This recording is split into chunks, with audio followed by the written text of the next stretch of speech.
for tonight, Dr. Bem.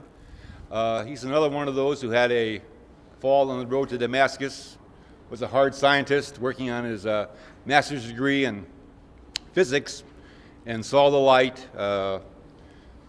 came over, is now a professor of psychology, has taught at several prestigious universities, last one being Cornell, where you've been since '78. Yes. He's a professor of psychology, got his Ph.D. in social psychology. Yeah. Yes, which I didn't know that was until just now. But it's a great pleasure to present Dr. Bem. Thank you. Thank you. Okay. We'll wait till everyone gets in, then we'll lock the doors so no one can leave. Okay.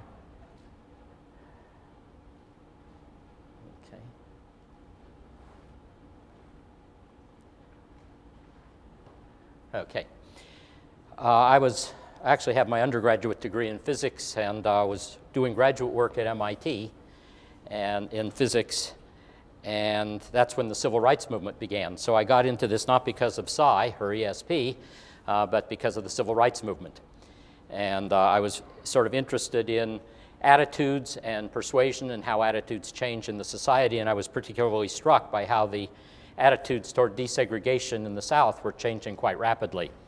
And so I took a course while I was at MIT. They wanted you to have a minor, and they urged you to have a minor unrelated to your major. And everyone I knew was taking their minor in mathematics. So I called their bluff and said, I'm going to take mine in social psychology. So I took a course in psychology of race relations over at Harvard. And that got me interested in it. There were students coming back from the South who had been freedom riders and were talking about attitude changes in the South. And so I went up to the professor and said, what kind of psychologist are you? And he said he was a social psychologist. And I said, that's what I want to be when I grow up. So I was on a Woodrow Wilson Fellowship, which was only a year's fellowship. And so I wrote the Woodrow Wilson Foundation and said, I want to change fields. How do I do that? And they said, we don't know. So just stay registered in physics and take whatever you want. So that spring I took all psychology courses, first ones I had really, and then reapplied to schools, reapplied to Harvard, since I was familiar with that, and to the University of Michigan. I got in both places, and I asked where should I go, and someone said, well, if you're going to be a professor, you should be at Harvard, and if you're going to be a graduate student, you should be at Michigan. So that's what I did. I got interested in Psi. I've always been a skeptic. Like most skeptics, hadn't read anything. And I was also, but at one point I started doing some of these demonstrations, and that was after I was no longer a skeptic. And I did some of these demonstrations at the Parapsychological Association meeting in Boston. I think that was '87. And Chuck Honorton, who's now dead, but he was just setting up a lab to do a lot of Gonsfeld work, which some of you are familiar with. It was a follow-up to the Maimonides dream studies, where he had also been. And he came up to me and said he would like to sort of have me come as a consultant, as a social psychologist who knows how to set up experiments to sort of test out his protocols and make sure no one could cheat. And that's when I then started reading in the literature, and I was quite impressed. There had been a debate between him and Ray Hyman, who I happen to know because he's also a psychologist and a complete skeptic. No data can ever convince him. And I was quite impressed. I thought that Chuck Honorton sort of had the best of it in that argument. And so I said to Chuck Honorton, I have but one talent, and that's publishing in mainstream journals. If you get positive results with this protocol, I will try to get it into a mainstream journal for you. And in 1994, he and I jointly published the article on the Gonsfeld. And at that point, of course, I was no longer a skeptic. And I've told the Parapsychological Association that since I am relatively well known in the area of psychology, now's the time to take advantage of me and exploit me in any way you can before I lose all my credibility. So there's sort of this magical moment when I retain the credibility in the mainstream, but still doing this.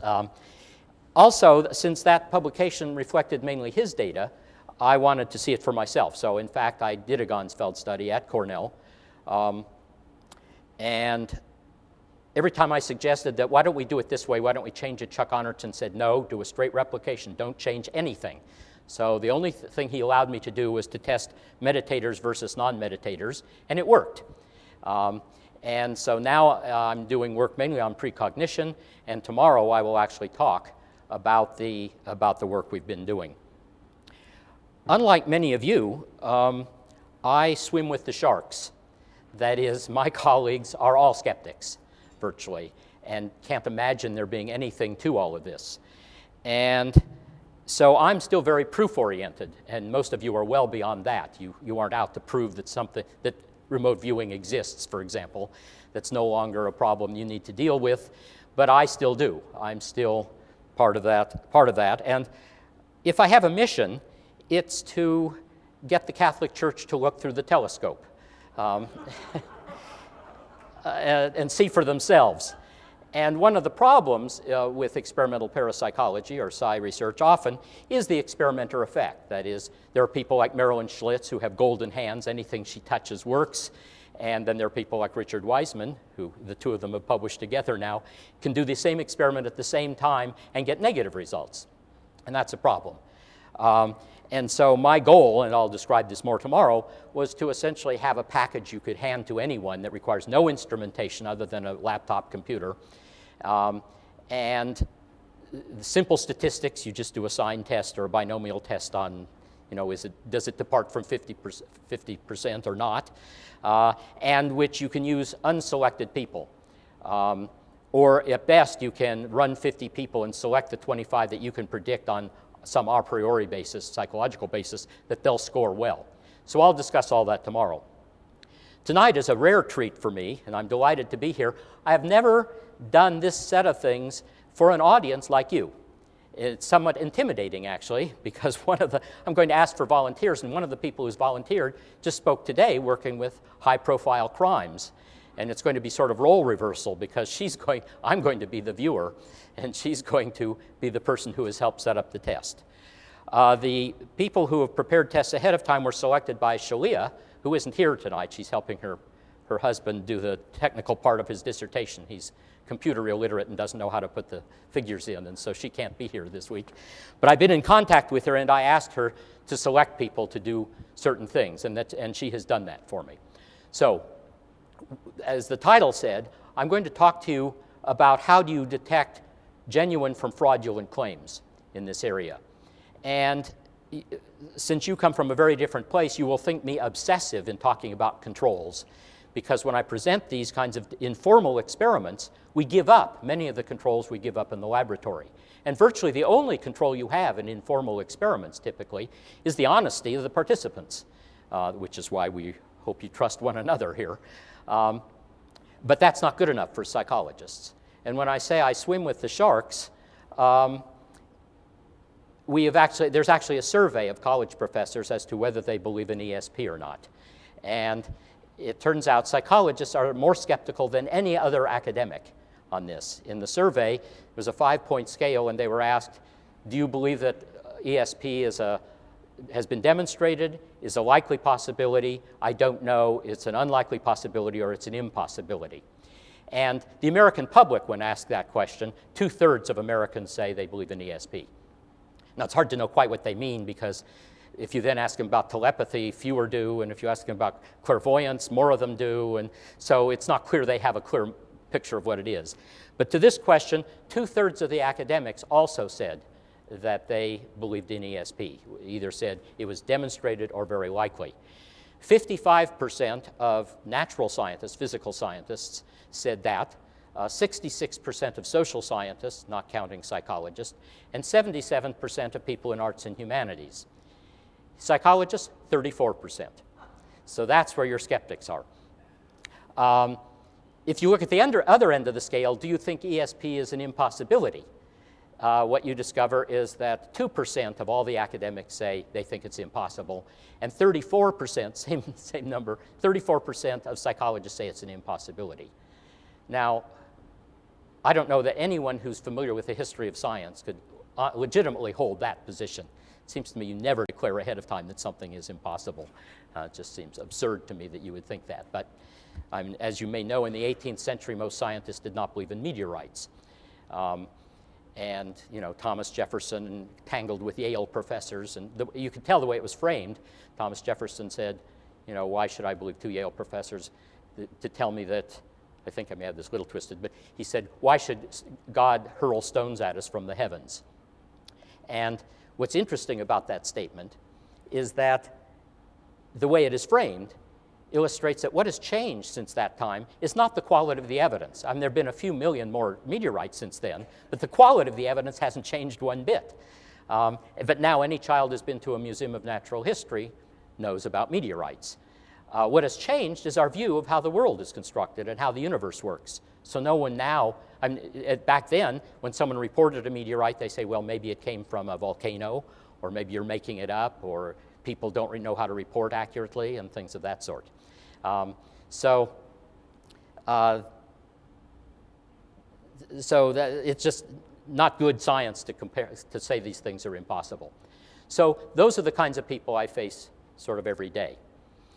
What I'm going to do is tonight is first start with some informal experiments of remote viewing.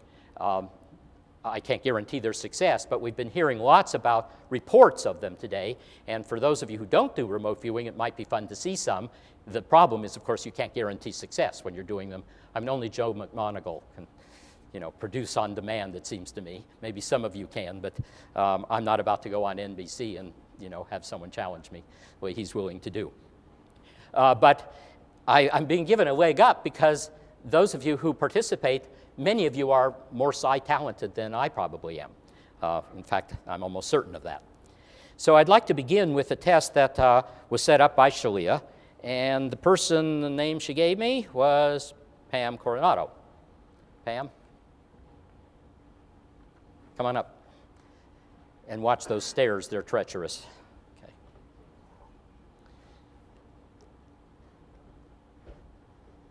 Now, as I said, you have to sort of trust the honesty of these people. You want to stand in front of the mic there.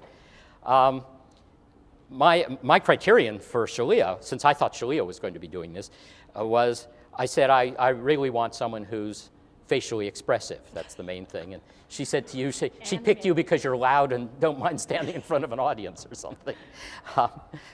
Yeah. And given your talents, this is going to be very interesting to see the role reversal here. So what was it that Shalia asked you to do? She asked me to put, can you guys hear me? Yeah. She asked me to put 3 objects in a box without telling anyone, and to be alone when I put them in there. Okay. Did she in any way guide what you were to put in? Unusual. Okay. And no further guidance. Okay. Now, let me start playing the role of my skeptical colleagues. The first thing that's wrong, quote, wrong with this in the way of controls is I can see the box. So that rules out lots of things she couldn't put in a box that size. So that already cuts down on the things. If one were doing an experiment, she and I would not be permitted to have back and forth. In fact, she'd be isolated in a room, as would I. So it's these kinds of informalities that give conniptions to my colleagues on these things. So you were alone when you selected them? Yes. And the box has been in your possession, or at least in your room? Yes. So no one else had access to them? Correct. And so no one here, including me, has any way of knowing what those are. Is that right? Correct. Okay. Now, and you know what they are, so you don't have to look inside, right? I think I can remember. Okay. Would you just think about them? How many of them are there? 3. 3, okay. Think about them. And those of you who do remote viewing, you're welcome to not stand up and steal my thunder, but you're certainly welcome to try this on your own. I already see a difference between doing this with someone like you and the kinds of people I normally do this with, and that is, in fact, I think you said this in your talk today, you're very right-brained, right? Yes. So while some people look at the objects, I actually get associations that you're having to some of these. Mm-hmm. So let me just see if any of this makes sense. I see 3 items, and all of them somehow revolve around the mouth. Does that make any sense to you? That is, No. I see faces, Oh. and there was the one that you just now thought of seems to have something to do with the mouth, but not a face. Is that right? You can Yes. answer. Okay. If I'm wrong, say so. Okay. All right. Everything you said is correct. Okay. This is creepy. What, compared to what you do? You're creepy, not I. I don't have detectives calling me. Okay. Okay. Do all of these have some kind of personal meaning to you as well?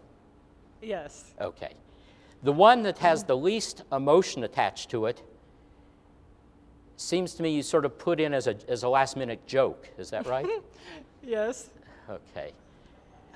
But you have the least amount of emotion attached to that, so I'm not getting that one, except the color yellow is coming to me. Is that right? Is it yellow? Yes. Okay. Oh, okay. You actually do think verbally. You do have a left brain. The word SpongeBob came to me. Is it a SpongeBob? Yes. Okay.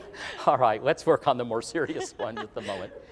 Okay. Everyone know what a SpongeBob is? Are you hep to these things? Okay. So that was one of the faces. Okay.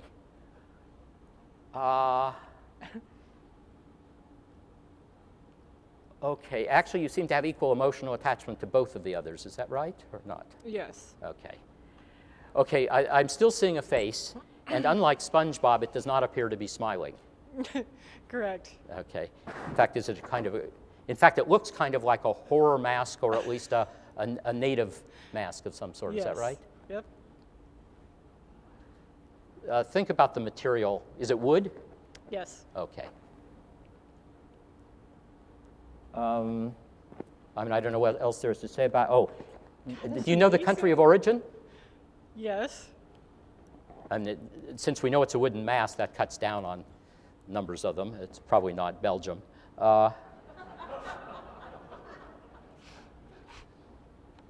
Is it the Caribbean somewhere? Yes.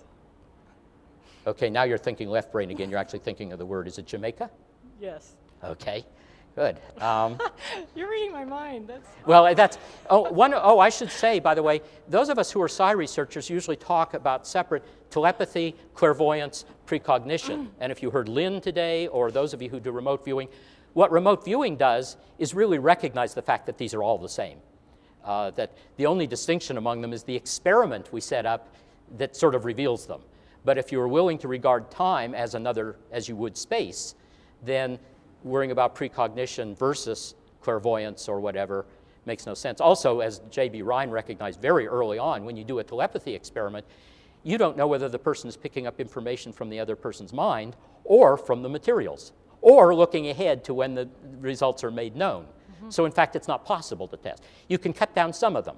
If you don't have, you know what they are, but if you do a remote viewing where there's no outbounder, then you can rule out telepathy, maybe, unless someone has a twisted theory about that. And you can do precognition by seeing that the target material is not ahead of time, so you then can rule out present time clairvoyance. But you're quite right. I mean, I don't know when I'm getting it from there and when I'm getting it here. You were not thinking yellow, but you're right-brained, and you were yellowing. And I have no idea. That is, I would make a poor remote viewer in the sense that I don't know whether I'm getting my feedback from the event or whether I'm getting it from the analyst, in fact. Okay, we have one left to go, right? Yep. Okay, I have a terrible memory. That's why it's useful to have some other abilities to. I was yellowing. You were yellowing, okay.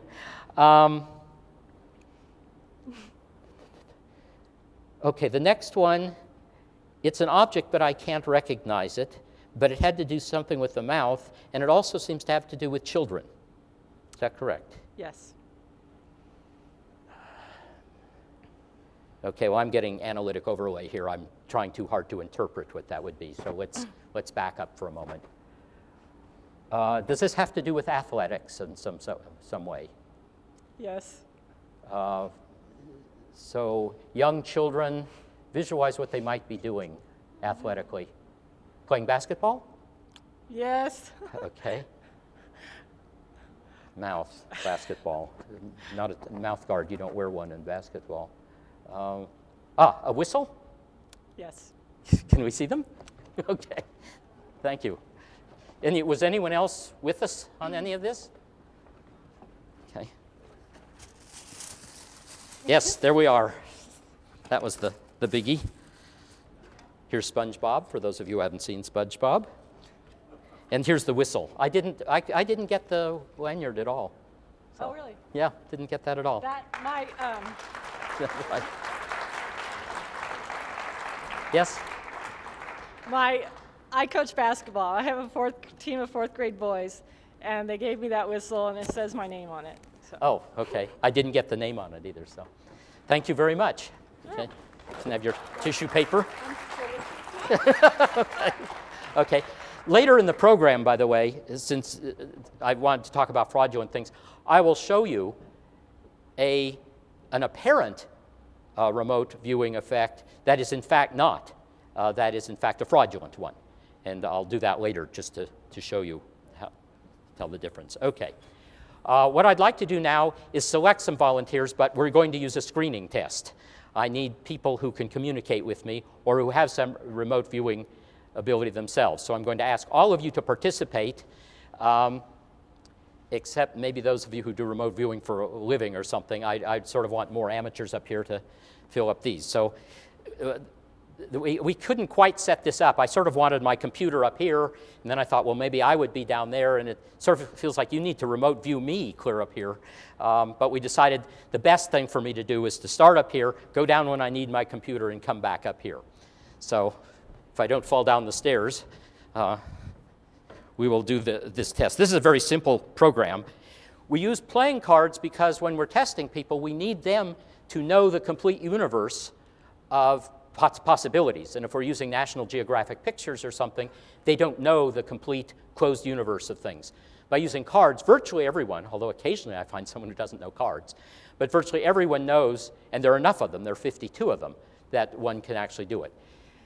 Although playing cards are not the easiest thing for remote viewers to use. As Lynn mentioned today, people on numbers and letters, and we're going to try some letters, numbers, and words a little bit later, especially to the extent that they're right-brained, do not do that well.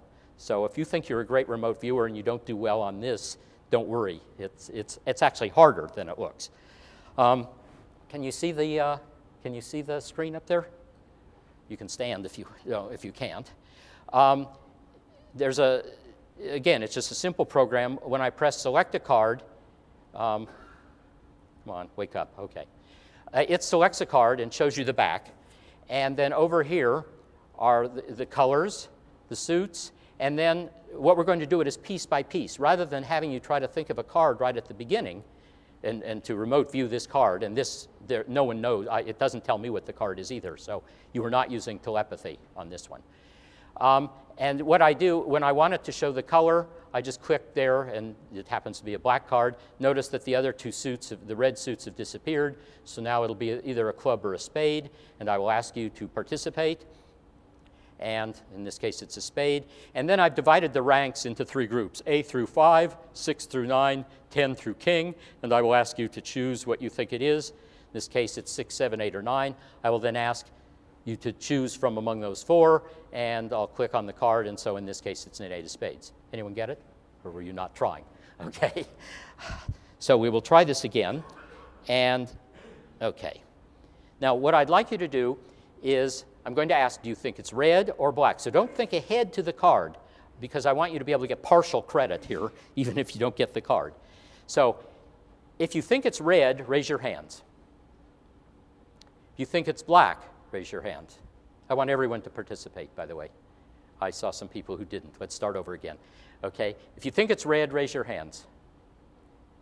Okay, let's just see what it is. And those who said it was black before? Okay. Okay, will those who thought it was red stand up, please? Okay. Okay. The people who thought it was red stand up. Okay. Now, how many of you think it's a diamond? Raise your hand. Those of you who are standing. And how many of you think it's a heart? Raise your hand. I want everyone to participate. Everyone standing. You think it's a diamond? Raise your hand. You think it's a heart? Raise your hand. Okay, let's see.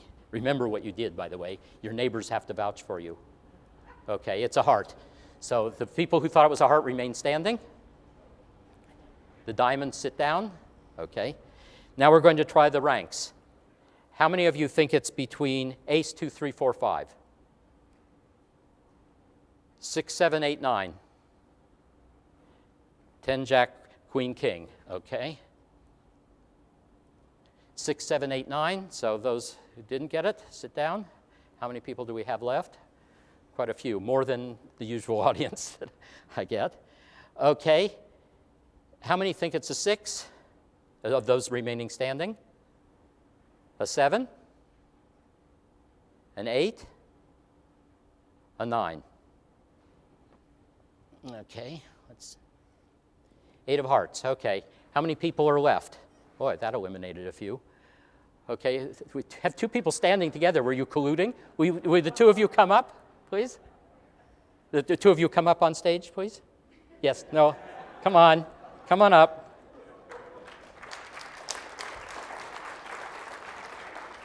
Okay, who was still with us on the next to the last one? Okay, okay, will the 2 of you go up? Be careful of the stairs, sit in with the 2 chairs up there. Are you 2 related? Are you 2 related? Oh, okay. I see, well, I was going to say remote viewing doesn't usually relate geographically quite that well. Okay. Will those of you who are still remaining standing stand up again, because we need a few more people? Okay. Let's try it one more time. Have a seat over here. There's a chair over here. No, come on. This is why I ask ahead of time for people who are, okay. Okay. Of those standing, how many of you think it's red? How many of you think it's black? Okay, it's black. So how many people do we have left? 1, 2, 3, 4, okay. The photographer's not standing, I assume. 1, 2, 3, 4, 5. Okay, how many think it's a club? A spade? Spade. How many people do we have? Oh no, we lost too many people. Stand back up. We'll give you extra credit on that one. You can stand back up, okay? In fact, here, if you don't want to participate, you can decline if you want. We need to give these 2 women company, though. Okay. Okay, how many think it's ace through 5? Okay. 6 through 9, and 10 through king. Okay, I moved to the card too fast. It doesn't let me click the card until it's revealed this. Ace 2, 3, 4, 5. So we have 2 people left. Why don't the 2 of you go on up? If you want, yeah, the 2 of you. You want to, okay. What do you think it is? The ace, the 2, the 3, the 4, or the 5? You think it's the 5? What do you think it is? Okay. It's the 5.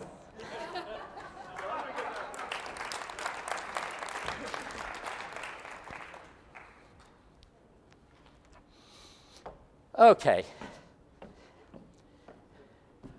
1, 2, 3, 4. What's that? Okay.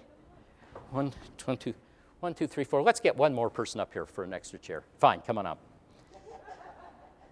You had your leg up on a chair. I didn't know whether you have a knee injury. Okay. Okay. Now that was, well, we would call clairvoyance, and you could still call it remote viewing, but I did not know the answer. Now we're going to see, using just a real deck of cards, but up here for them, I'm going to ask, I'm going to put a rubber band around here. Now I need to know which of you can send information to me. So we're going to try this. What I want you to do, and we're just going to pass it down the line, is put the deck on your hand like this. Look at one card. Just lift up anywhere and look at one card. Remember what it is. I often have audiences, oh, you didn't tell me to remember it, so remember the card. And then pass it to the person next to you. Okay. And don't let your next door neighbor see what your card is. Okay.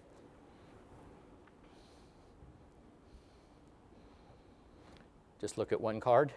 Okay. Okay. Put it flat. Okay. Put it flat on your hand. Right. And lift up. Look at one card. Okay.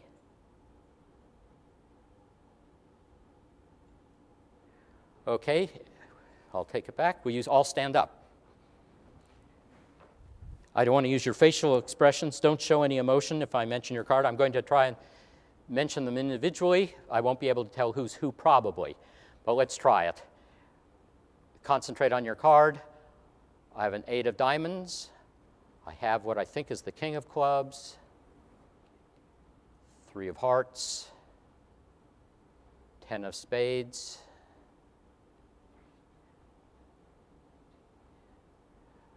queen of, did I say queen of clubs? No, no. 2 of diamonds, I think. If I mentioned your card, sit down. Okay. Well, mine's tough. Yours is tough. I wonder if, I mentioned the queen of clubs, thinking I couldn't tell between that and the king of clubs. Did either of you think of the queen of clubs? Queen of clubs, both of you. Thank you. Sit down. Okay. That worked. Okay, I don't consider that a failure of communication on your part or my part. We'll give us credit for that one. Okay.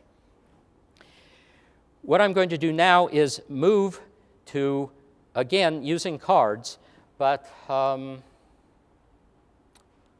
queen of clubs. Let's start with you, okay? You and I are going to do a precognitive one, okay? Can you stand up? Is that okay to stand up? Okay. No, okay. We're going to use essentially a random process to select a card out of this deck. And we'll use people in the front row for this. I don't want to include them in this. It's as random as we can make it. By random, in this case, what I really mean is no one person, and especially me, can have control over what the card will be. So we will pick a card out of this deck. We will even shuffle it in some manner, although it's hard to shuffle a deck like this. But before that, you and I are going to try to look ahead in time to see if we can pick it out, okay? Now, this deck of cards is already arranged into suits, and so you can lean over and you can see that we have the hearts here, the spades here, the diamonds here, and the clubs here. And we're going to eliminate cards until we end up with one card. And we're going to take turns doing this, okay? So what I want you to do is point to any 2 of the suits, and I will choose one to discard, okay? I'm going to discard this one, okay? Now, I'm going to point to 2, and you can either decide to discard one of them, or if you're really sure that it's neither of those, you can choose to discard both.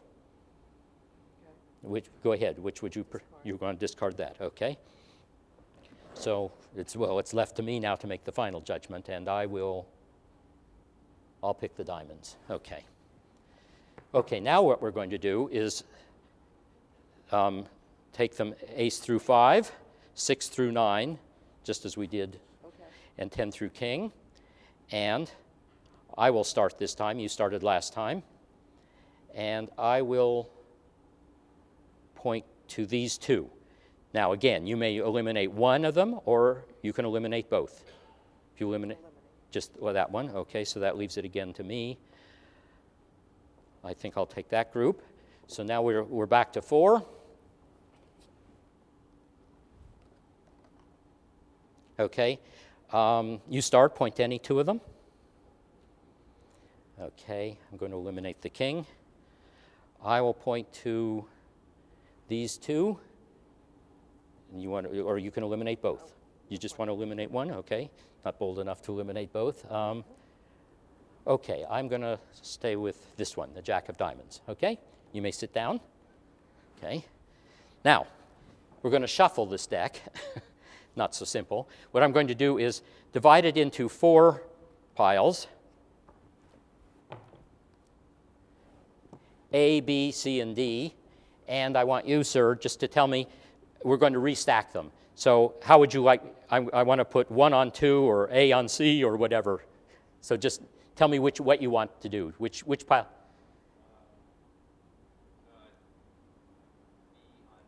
B on D, okay. And woman next to him, what would you like to do? We have B and D. We have A and C left. What would you like to do? A next and then C on top? Okay. That's called shuffling. Okay. Okay.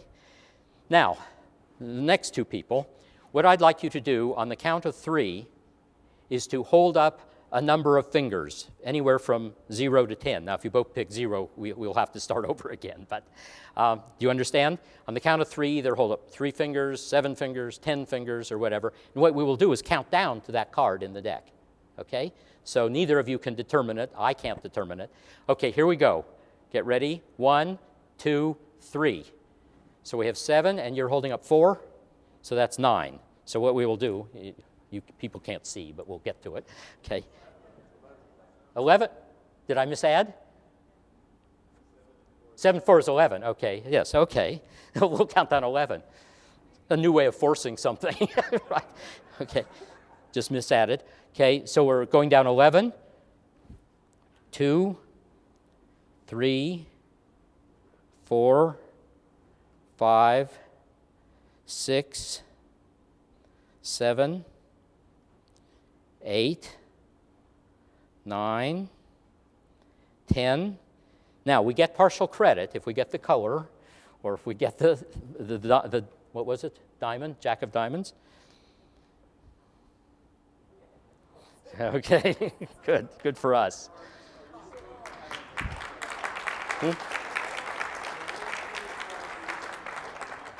I don't know. We'll talk about it later. I don't think so. Anyway, we can talk about that later. Okay. All right, let's get rid of cards now. And now what we're going to work up to is words. But I need 2 people to see if you're left-brained enough to be able to communicate letters to me. So we'll take the next 2 people, you 2. Stand up. Okay. I have here these are letter alphabet cards. I have 26 of them. Each one has the letter of the alphabet on it. I'd like you to just mix them up. It's hard to shuffle anything that tiny, so you can mix them any way you want.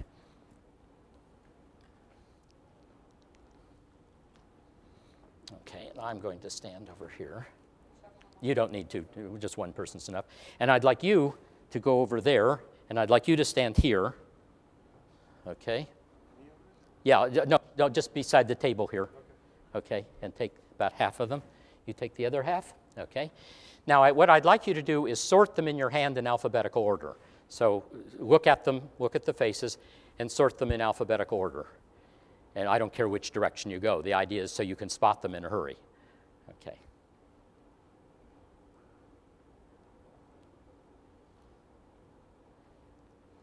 That's A, B, C, D. Okay. What makes it hard, of course, is they only have about half the group each, so they may have the B and the D, but not the C, for example. Okay, have you done that? No. Okay.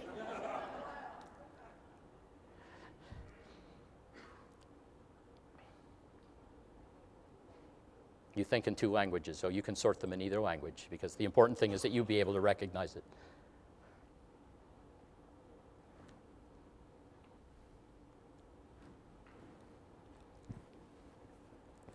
Okay? Okay. Okay, spread them out in front of you. Now, what I'm going to do is go through the alphabet, and if you have the card, like we'll start with A, if you have it, just mentally say yes, or actually probably just looking at it in your hand is sufficient. And your name is? What? Robin. Robin, and your name? Nina. Nina? Nina. Okay. Okay. If I correctly identify who has it, I'd like you to hold it up, say yes, and then put it down on the table, okay? And if you don't have it, say no, and the other person presumably has it, okay? All right. Robin has the A, I believe, is that correct? Yes. Okay, hold it up, show it. Okay, we'll go faster after a while, after we get into it here. Okay, and you also have the B. You looked at them both at the same time, is that right? Yes. Nina, C? Robin, D? Yes.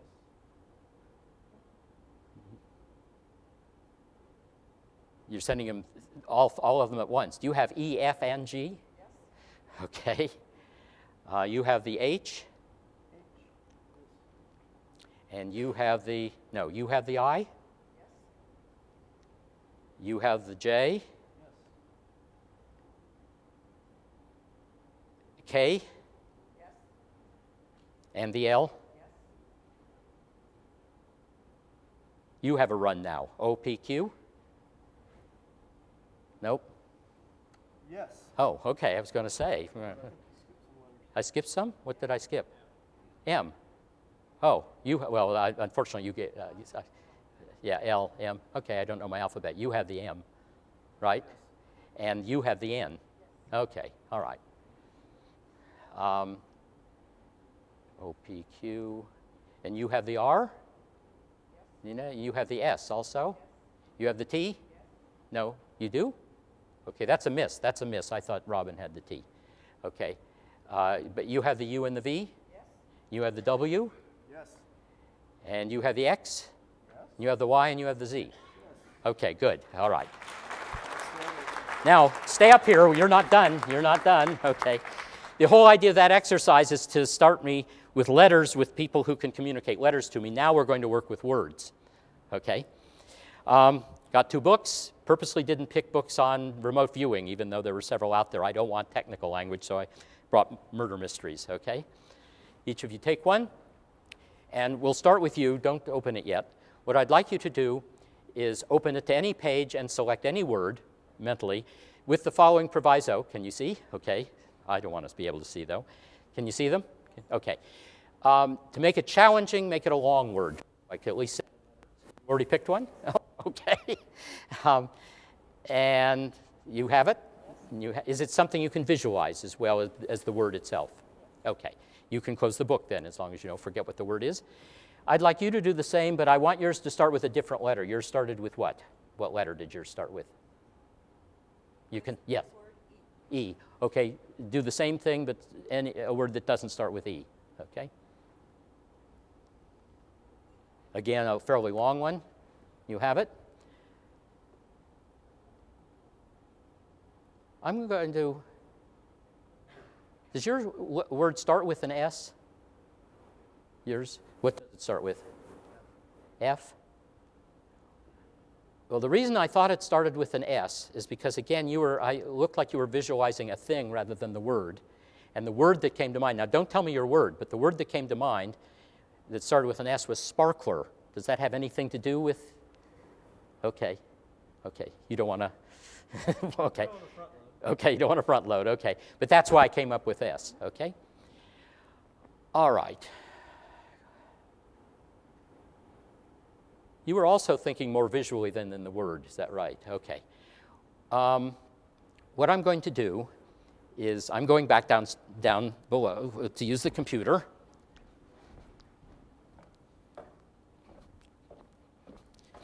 This is the hardest part of everything, is how to write on a pad with a mouse. So it looks like I've got palsy, but we'll try it. Now, I don't want you to watch the screen or my screen down here, okay? Okay.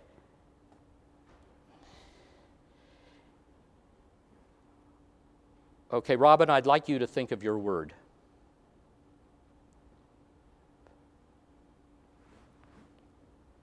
It's also the wrong resolution here.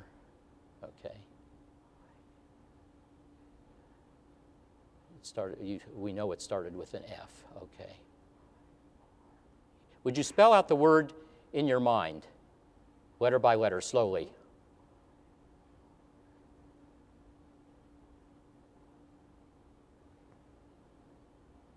Does your word have a K in it? Mm-hmm. Okay, that was the word that was the letter that was the most unusual. In fact, it's got a CK in it. Is that right? Okay.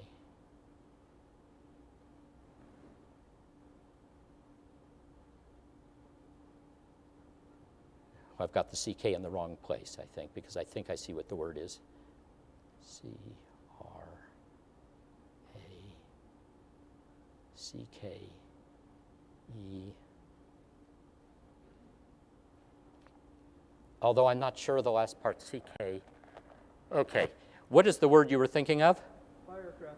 Want to look up there? If you can read it, firecracker. That's why I got sparkler. And the scary thing I can say is that when you guessed sparkler, yes, I was working on visualizing it, and I was working my way down the fuse. Uh-huh. And there was a sparkler-looking thing in my head at that time. Okay. Okay, thank you. You can sit down. Okay. Stay up there for a minute. Yeah, okay. I don't remember what else I was going to be doing up there, so, okay.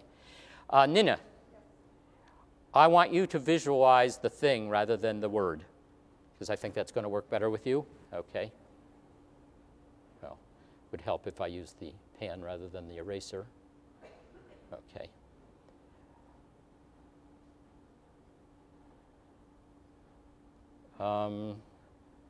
Those aren't letters that I've drawn. I think that has something to do with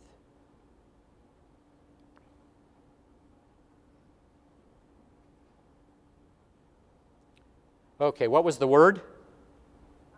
Eyeglasses. Would you look up at the screen? Okay.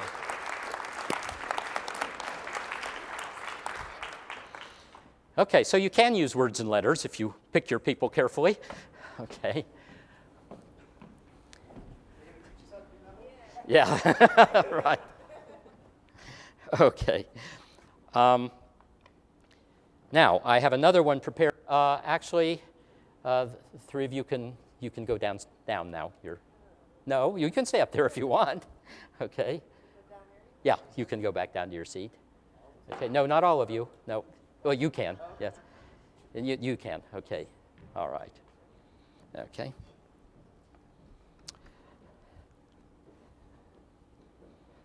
Okay. One of the others that was I was going to ask Shalia to do.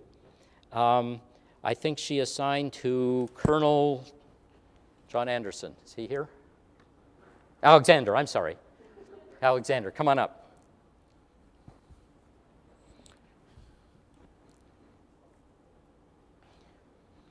Actually, we're going to use you for this. You, come on up. We're going to, since he prepared the test, you're going to, can you see? Can you read with your glasses? Fine, would you stand at the, okay, would you tell us, now as I understand it, well, let me tell you what I tried to do. I asked Shalia, I usually don't do this. This is an attempt to predict a future event. And especially if they're tragic events, I don't do this publicly. But in this case, I decided to do it. Last Wednesday, I decided to do this demonstration because I was having very strong imagery. So I called Shalia and said, can I send you a letter with my prediction in it?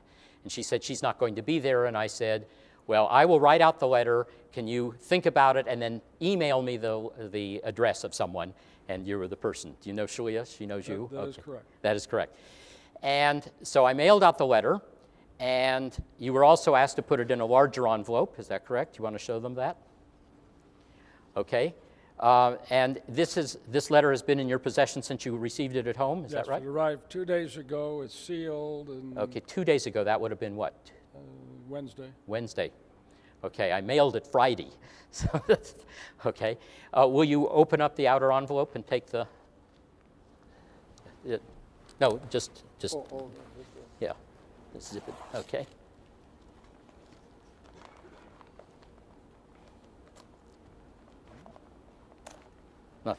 Not so simple here.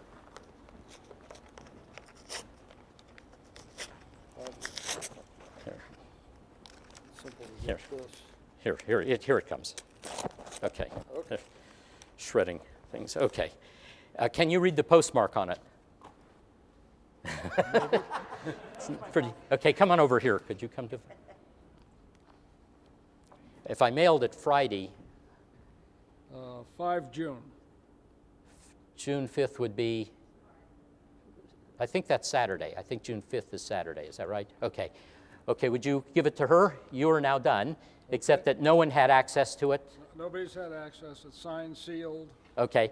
Yes, a few other precautions is I sign it across the flap and then put Scotch tape, something we academics learn because we have to send letters of recommendation to the student to submit with their applications. So we're asked to sign it across the flap and Scotch tape it so you have evidence that no one's opened it. I also put Scotch tape across the address on the front to show that it was not tampered with. And would you read the message there? Yeah, to the microphone. Please do not open. Bring to the IRVA evening lecture. Okay. Would you now stand closer to the microphone and open it up?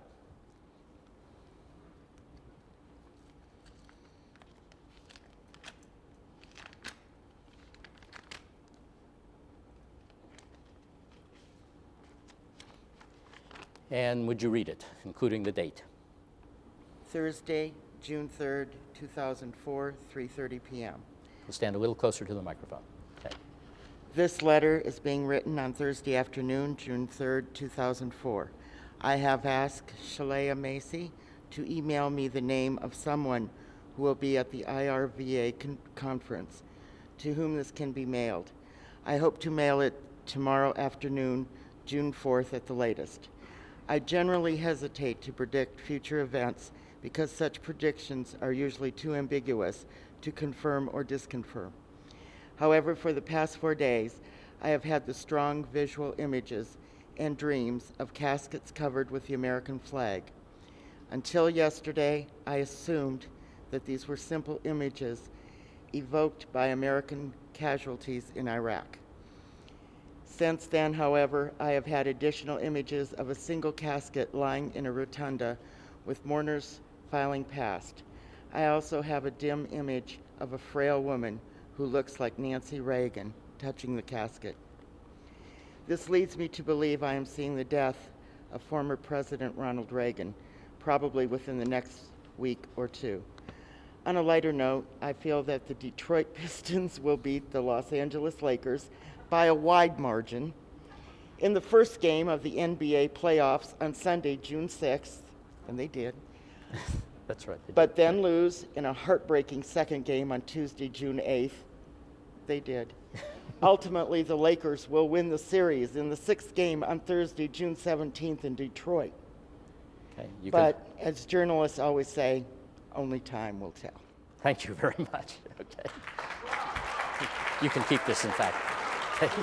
Thank you. You can go back to your seat. Saved you to last because you were so reluctant to come up. Would you come up to the microphone? Okay. If I'm not mistaken, you're the woman responsible for all the setup and everything? Yes. Okay. Can you lower this? Okay. This reminds me of the old magician. Now, you've never met me, young man, is that right? No, Daddy. But in fact, you didn't know you were going to be up here, presumably. Well, I did tell you that there was a lot of brave people in the audience, and you wouldn't have to worry about getting volunteers, didn't That's I? right. So I really couldn't disappoint you. Okay. I want to end this portion of it with a remote viewing again, where you are going to be the outbounder in a sense. And so what I want you to do, and I will be the viewer, is I want you to visualize your home. Where do you live?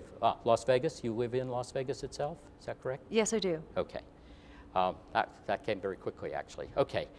Most of this is going to be visual. Often I will try to work on aspects of images that have more emotional meaning to you, but at the moment, just look at your house. Now, since I know it's Las Vegas, there's a limited number that's not likely to be a three-story Tudor surrounded by large trees. And in fact, the image I'm getting is of a ranch house. Is that right? Yes. And stand in front of it and look at it, so we have left and right. It looks like there's a double garage on the left. Is that right? That's correct. Do you keep your car in the drive at any time? All the time. All the time. Okay. Does that mean you have junk in the garage? Yes. Okay. Okay. Thank you for mentioning that. Actually, I didn't remote view that. That was just a sheer guess. Anyone who leaves their car in the drive all the time usually can't get their car in their garage. Okay. And it's a double garage, too. Shame on you. Okay. Actually, when I said Do you want me to stay? Yes, please do. Actually, when I mentioned a car, you sort of denied it. I have a truck. A black one. Yes, sir. Okay. Don't give me information until I ask for it, okay? I was going to try and see whether I could figure out whether it was an SUV or a Hummer, or you don't look like the Hummer type, however. Of course, you don't look like a black pickup type either. Okay. Would you walk around to the back of the house?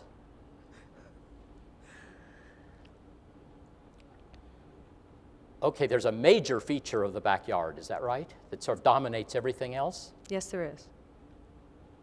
I don't know what it is, but I can describe the shape. It wasn't what I expected. I sort of expected a swimming pool or something, but it looks like an apple. but it isn't the color of an apple. It's sort of grayish or adobe. Is that right? Yes. Both. Both, okay. No stem on it, though. There's no stem on it. In No, the sir. apple. Okay. But something's coming out of the top. Is this a fountain with water coming out of it? Yes, sir. Okay. You don't have to call me sir. It makes me feel old. Okay. The other feature, there's a patio back there, right? Although Yes. that could just be a guess. The other thing I see back there is not a swimming pool, but a hot tub. Is there a hot tub back there? Okay.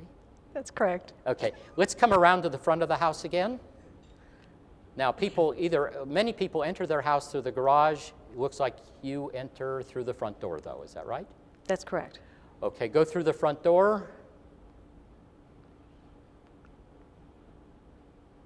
Look around. I do see a television set, but it seems to be built into the wall. Is that correct? No? Tell me if I'm wrong. Is it built into a case which is part of the wall? Not as you walk into the house, but yes, Is in it the in next the living room. room? Oh, it's in the next room. Okay, I would regard Exactly that. like that, though. Oh, okay. I don't know that I would count that as correct or not, because I really thought we were in the living room. The main object that seems to there seems to be a major object that dominates this room too, over on the right. On That's the wall correct. that I think on the other side is the kitchen. That's correct.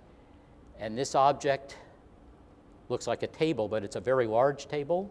That's correct. Is it rosewood? Mahogany.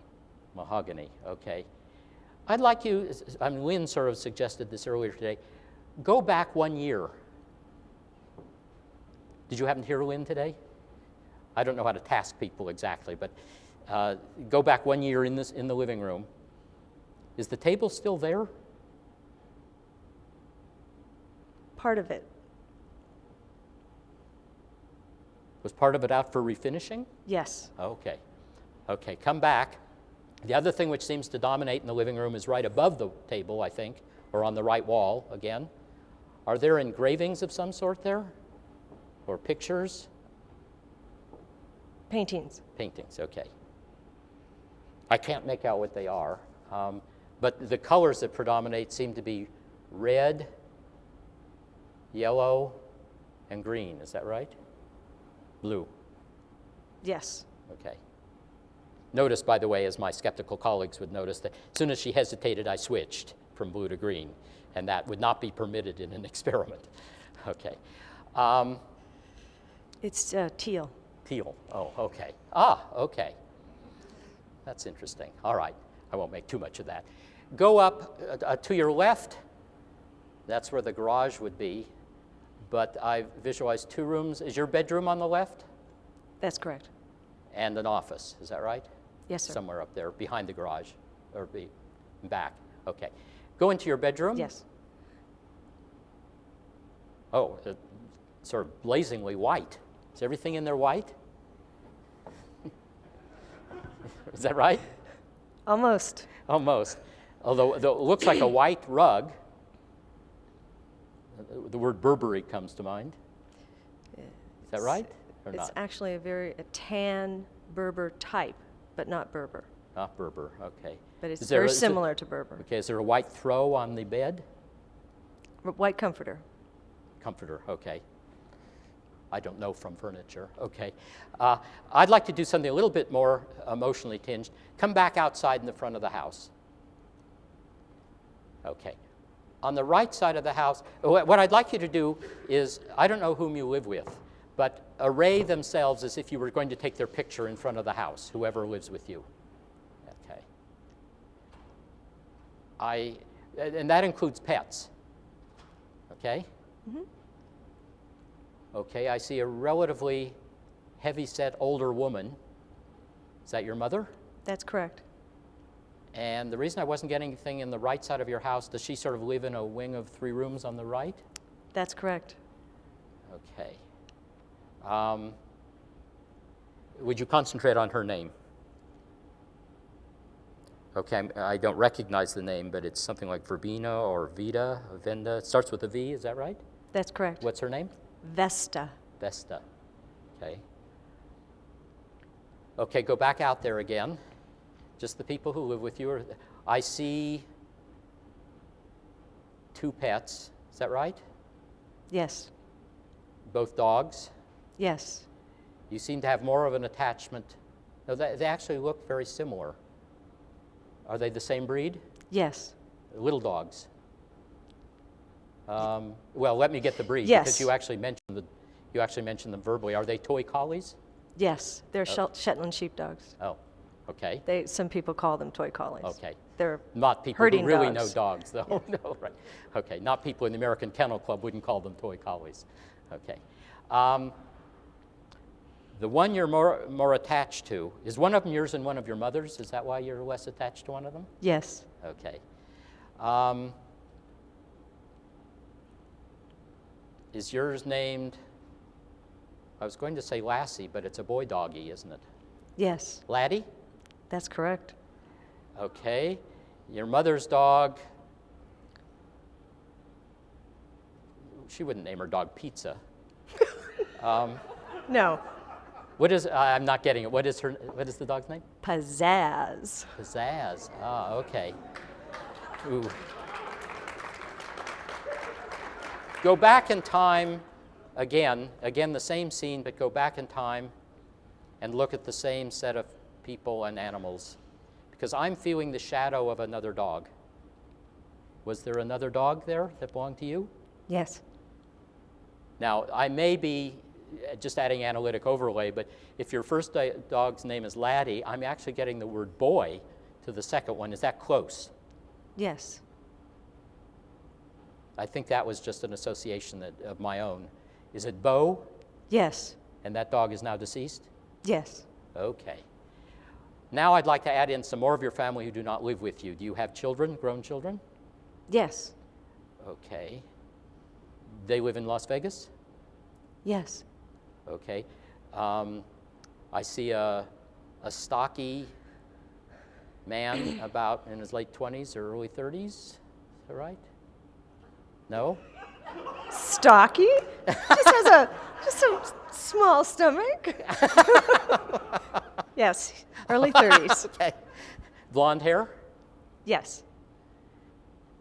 He's married, is that right? Yes. Because there's a woman next to him that you've already named for me named Kathy. Is that right? That's correct. Okay. And his name is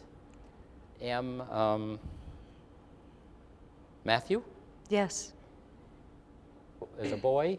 Yes. When you visualize it, though, it looks like an infant. Is this a baby? Yes. And I'm getting the letter, a hard C, for both of them. Is that right? That's correct. Cora and Connor? That's correct. Okay. Thank you very much. Okay.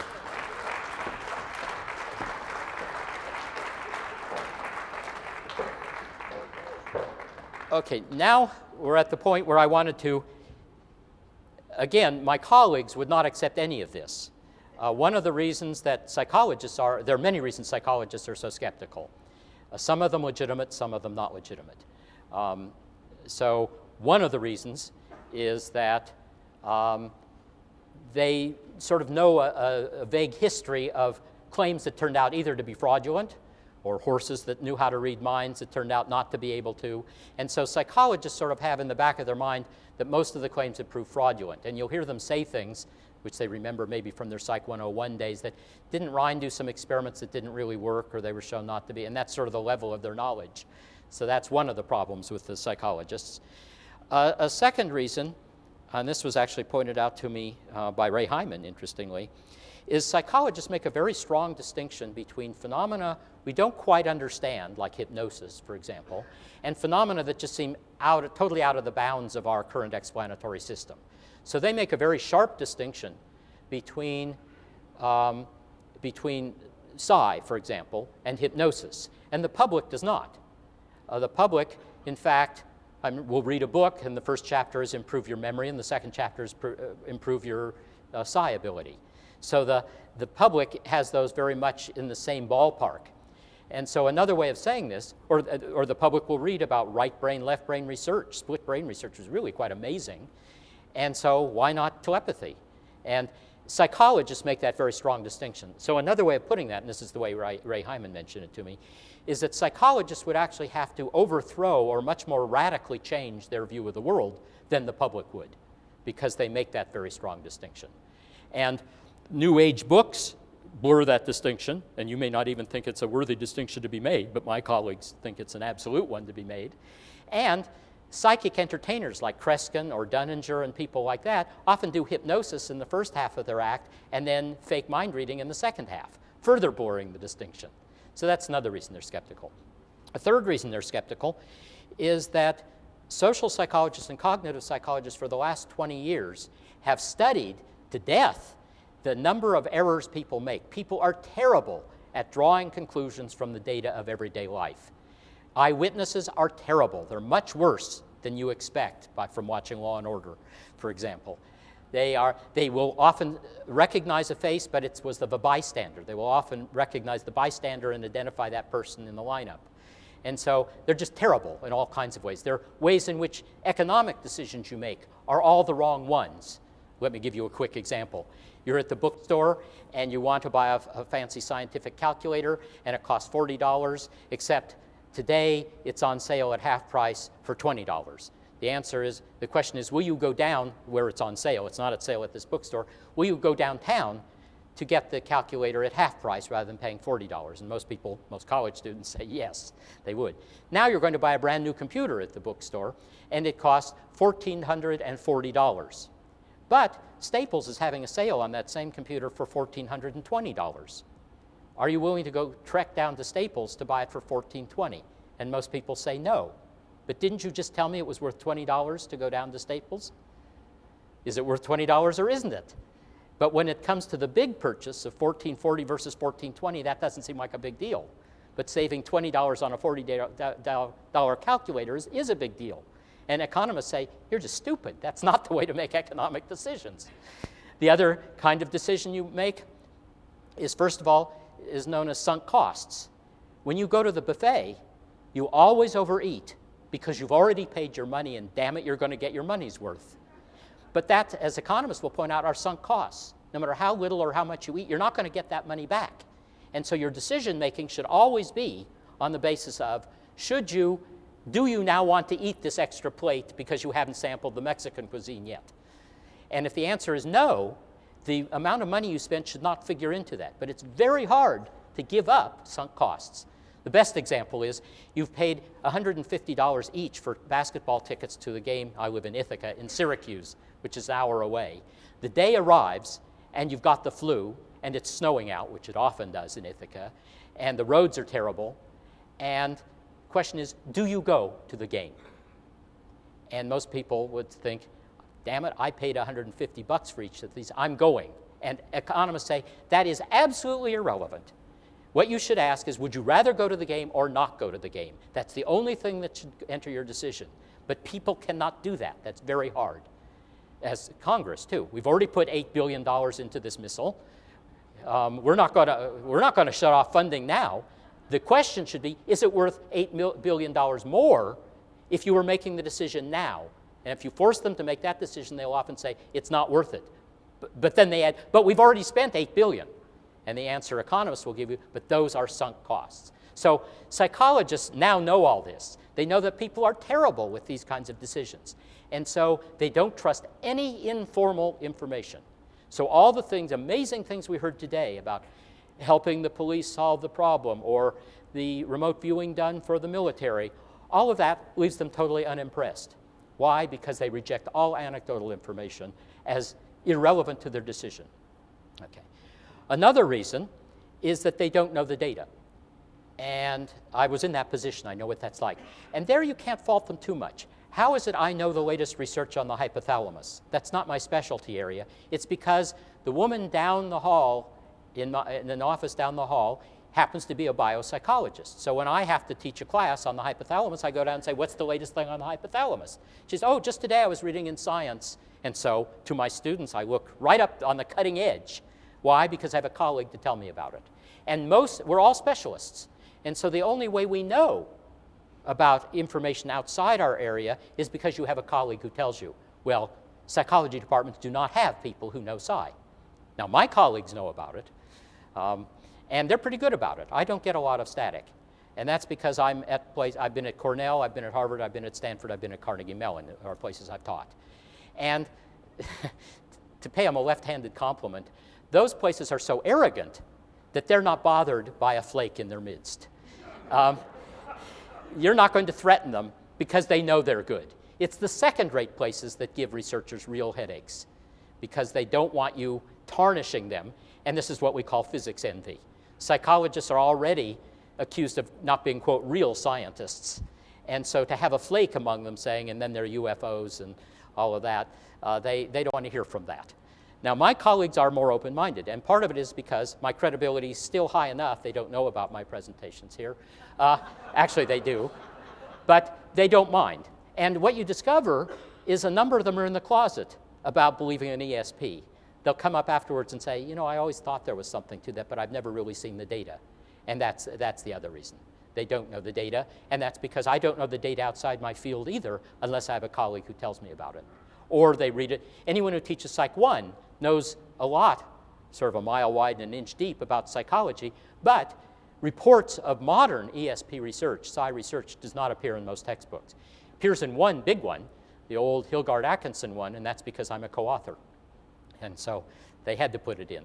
But there are over 200 introductory psych texts, and virtually none of them cover this. They're beginning to cover it, mainly because there's now been an article critical of our article on the Gonsfeld, and that gets prominent play next to ours. So now that they can present, quote, the other side, more of them are putting it in.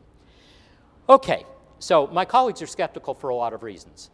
And one of the reasons they're skeptical is because of demonstrations like this, informal things. And I say, but these people swore that they didn't know they were going to be up here. You can trust their honesty. So the question is that a sufficient control? And I would claim, no, it is not. My colleagues are right in one way, and that is many people who are very honest can nevertheless be appearing like they're involved in psi, and they are not. So rather than showing you a new demonstration that is in fact not real psi but is disguised to look like it, I will report to you that you've already seen it. And one of you was questioning the cards here. Who was doing that? You were doing that. You were correct to question the cards there because that experiment, that demonstration was in fact not psi. Okay? And let me make a more bold claim. I have no psi ability, and you have not seen any psi tonight. Everything was done with psychological methods. And I'm often asked, how did you do it?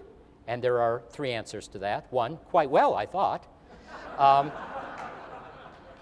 Two is the old anti-intellectual statement that Dunninger used to make, and that is, to those who believe, no explanation is necessary. To those who do not believe, no explanation is possible. And the third is, I could tell you, but then I'd have to kill you. So what I should do is come up and introduce myself. Hello, I'm Daryl Bem, and I know what you're thinking. And so let me, you can think about that one for a moment. So let me just end by saying, remember, wherever you are, wherever you might be, your thoughts are always with me. Thank you.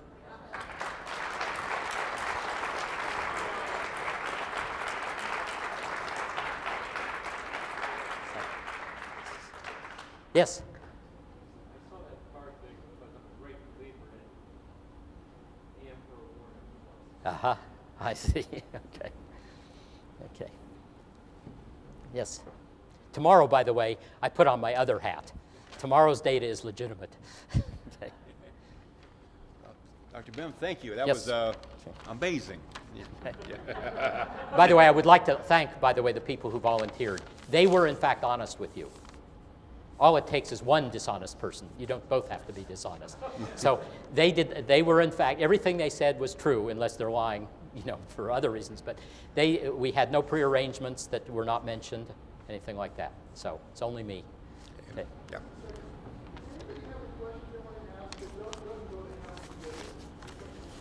Oh, sure. Yeah.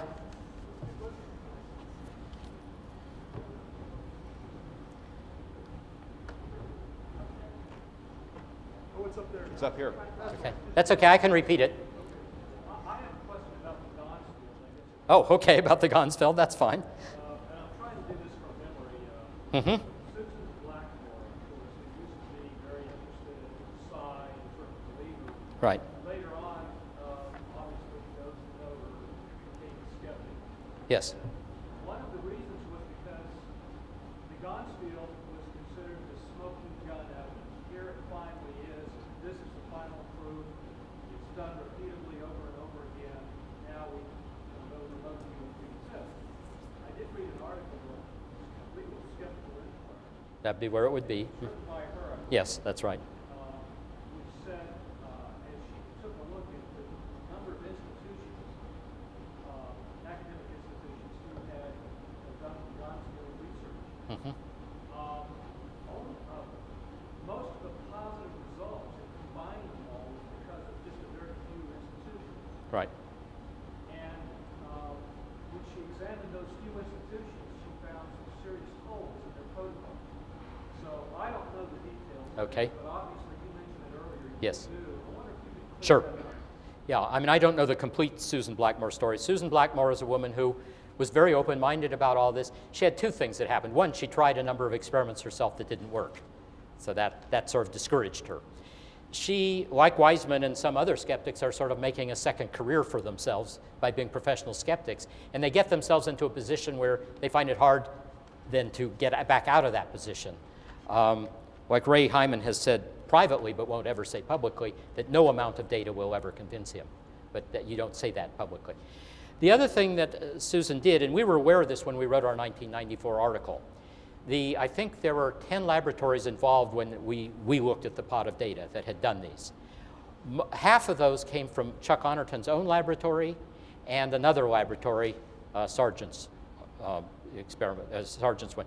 She had gone and looked at Sargent's thing, and she claimed to have found essentially dishonesty in that lab. That was the only lab she looked at that she found that was true. I don't want to get in, since I don't know the facts. I don't know if there was or not, but there was sort of a bitter dispute there.